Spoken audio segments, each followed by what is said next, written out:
Et rebonjour évidemment, ou bonjour à YouTube, le tournoi Clash Royale, le tournoi Millennium Super Clash, C'est ça, excusez-moi. exact. Début de la compétition maintenant avec les premiers huitièmes de finale qu'on va shootcaster avec Lord DVD. Alors c'est dommage parce que j'ai oublié de record juste avant, donc on a fait la petite présentation, on a parlé un petit peu ensemble, on a parlé un petit peu de Clash Royale, comment on y était arrivé et tout. C'est un ancien joueur justement de Versus Fighting et moi je suis un ancien joueur, enfin toujours, on est toujours justement commentateur et joueur de ces deux jeux, Street Fighter ou League of Legends, mais maintenant on est sur Clash Royale en train de shootcaster ce tournoi et ça nous fait extrêmement plaisir. On va shootcaster la première rencontre de ce tournoi, donc 16 joueurs, 500 € à la gagne. Ayame, 3700 trophées contre TWC 2382. On va voir si l'expérience va parler.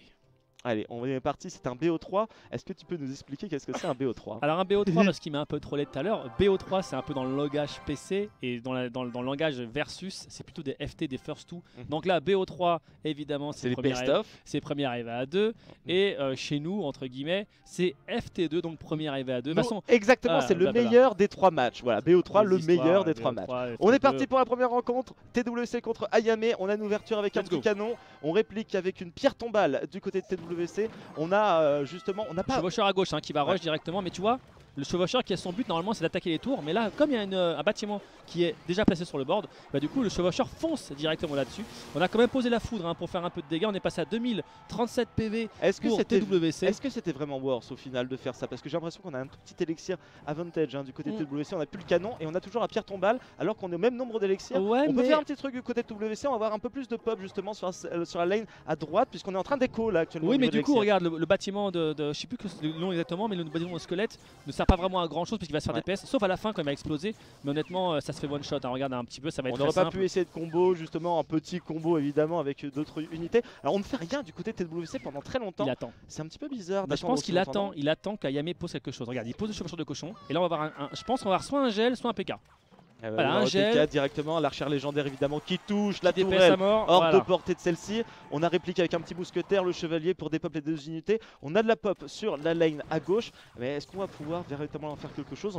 On avait la Tesla qui était toujours là. Là il est bien, franchement il est bien, il va sûrement balancer un PK, c'était quasiment sûr. Il avait PK défensif en plus, c'est bien joué. Il va one shot. De toute façon je pense que le canon l'a même tué, c'est quasiment facile. Alors le PK évidemment c'est une unité qui fait extrêmement de dommages à éviter impérativement sur vos tours, sinon c'est la fin des haricots. Alors vous voyez, il pose deux bâtiments entre guillemets pour aggro, pour déstabiliser un peu le PK, et c'est ça marche très bien, vous voyez. Il va d'abord à droite, un petit peu à gauche, un petit peu à droite, il se fait DPS par les archers, il va tomber tranquillement mais sûrement, en tout cas, sans problème. Et il va être rentable ce PK s'il arrive à mettre en plus un petit coup de tour sur la pierre tombale. Non, pas de petit coup d'épée sur la pierre tombale pour la one shot. Chevaucheur de cochon, les gobelins au corps à corps à droite, le gel défensif. Est-ce qu'il va falloir mettre un petit mousquetaire, un petit chevalier pour des pop, tout ça? On a gel.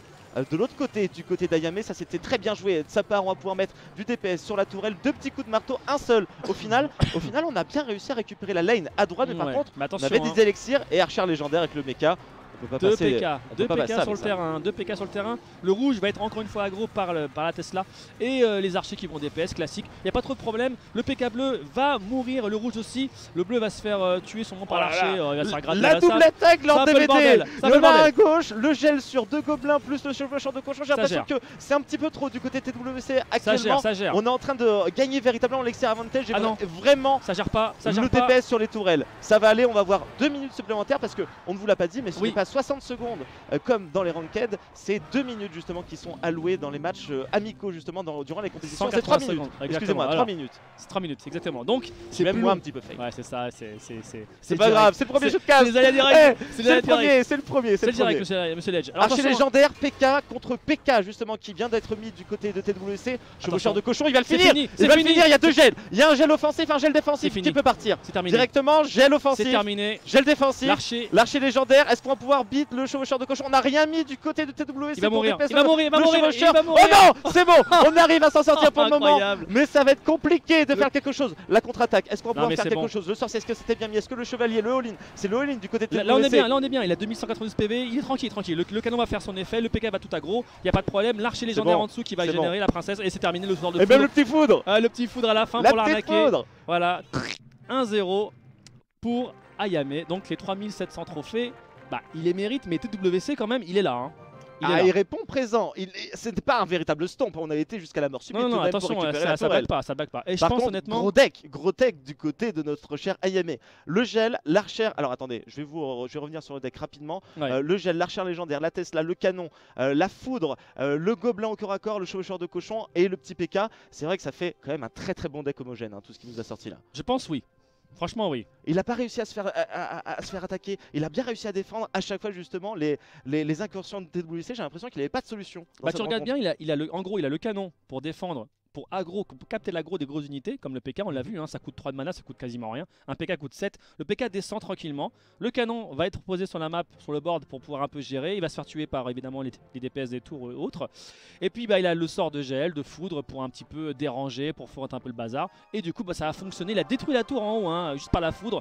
Comme quoi c'était vraiment complètement garanti. Donc là il y a 1-0 pour Ayame et on passe à la suite. Et donc on est déjà dos au mur dans ce tournoi du côté de TWC. Ayame le grand favori de cette compétition Millennium Super Clash, je vous le rappelle. Ayame qui est en bas à bleu et en rouge direct, en haut. Nous avons TWC, le petit PK qui a été envoyé. Il a modifié le deck, en bas on voit qu'il a pris les joueurs ont 3 decks différents justement pour leurs 3 matchs, si il y a 3 matchs justement dans la rencontre. Donc là on passe sur un deck qui est visiblement... Globalement, je dis pas pareil parce qu'on sait pas trop ce qu'il y a. On voit qu'il a troqué un peu le canon pour comment dirais-je, le chevalier de glace. Le prince, non, c'est quoi déjà le... Je connais pas tout. Le mage de glace. Le mage de glace, on va l'appeler comme ça. On a toujours le chevaucheur de cochon, le petit gobelin corps à corps, on a l'hydrocution, on a le gel, on a le mini PK qui a remplacé peut-être le gros PK. On a les deux légendaires du côté d'Ayame tout de même dans ce deck. Tour à bombe du côté TWC, sorcier, chevalier. Et nous avons toujours le Hog Rider dans sa composition. Avec un petit barbare dans la prochaine carte. Et là en fait ça a mis sort de gel, c'est passé à 1000 PV, 1000 PV, 1000 PV.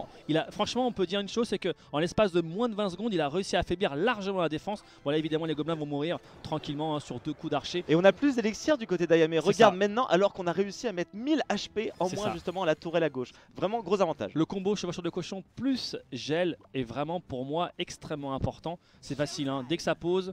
Dès qu'il arrive au contact, vous mettez le gel, ça fait beaucoup de dégâts et c'est magnifique. Et vous voyez le duel entre les deux mages finalement qui va être à l'avantage de celui de la glace parce qu'il ralentit en fait les spells et l'attaque. Oh là là, et l'archer légendaire, les petites fléchettes de feu juste derrière qui font du bien. On est à 8 d'élixir avec une archère légendaire sur le board. Du côté d'Ayame, 1000 HP, on rebalance les petites gargouilles. On avait peut-être prévu justement ce counter avec la tour à bombe, etc. Petite fléchette. Il est malin. Et on commence et on continue de se mettre bien. Le grattage. C'est ça le grattage. Voilà. Vous avez vu la princesse, donc elle a une range qui est très élevée. Du coup, les tourelles en face ne peuvent pas en fait tirer dessus. Quelle réaction justement à avoir par rapport il faut à mettre ça. une unité devant elle. Regarde là, ce qu'il a fait, mais regardez 512 PV. Ça sent le roussi parce que du coup maintenant il a le gel qui est en bas, le cochon qui va arriver pour 4 de mana juste après. Il y a la foudre pour stun et le gel. Je pense honnêtement qu'à la prochaine attaque ça va être extrêmement corsé. C'est très bien géré de la part de Ayame cette game. Oh là là, le sorcier qui se fait stun en plus, c'est très bien joué. L'archer légendaire, regardez, on a toujours 10 d'élixir. On peut full push all-in du côté d'Ayame. On arrivera, on est tranquille. Il est tranquille. Dans cette game. La glace, il y a la glace en face, faut avouer quand même. Mais je pense quand même que l'avantage est clair et net à Ayame qui met la pression et en fait TWC ne cherche qu'à répondre finalement. Il pose une tour à bombe, il galère. Le PK qui va arriver. Le chevalier qui était là pour le contrer. Ça ne durera qu'un seul instant. On arrive tout de même à défendre avec les petits lanciers gobelins. Mage Frost juste derrière. On n'a plus que 416 HP à mettre. Chevaucheur de cochon, la tour à bombe. Ah non, c'est bon, il a le gel qui est là-haut, donc ça peut passer encore une fois. Et il utilise maintenant. La petite flèche pour contrer les gargouilles, pour mettre un petit peu de dégâts. On a les barbares à mettre parce que sinon on n'avait plus assez d'élixir pour poser du cac pour ne pas se faire tuer la tourelle. Et on arrive à bien défendre avec les 2 tours au final qui ont mis justement des dégâts sur les unités adverses. Archer légendaire à droite, on a des gobelins corps à corps à gauche, sorcier en face, ça one shot directement. C'est fini, c'est terminé, on n'a pas le gel, Et voilà, 2-0 pour Ayame. Voilà, et ben le combo. On n'a pas le gel. Il n'y a pas de gel, Pas de gel défensif, le chevaucheur de cochon est tranquille, il peut faire ce qu'il veut. J'allais faire une vieille blague sur le gel, je vais pas la faire parce que... Ou sur chevaucheur de cochon. Non, je dis rien du tout, je pourrais le passer pour un sac, donc je ne dis rien. N'oubliez pas que vous pouvez interagir sur le hashtag MSC. Et donc voilà, on me demande si Djoko est toujours en liste. On va pas vous le dire, on va le caster juste après. Ça sera le 4e, 5e match de ces 8e de finale. Premier match donc entre Ayame et TWC, victoire pour Ayame, 3700 trophées contre 2382.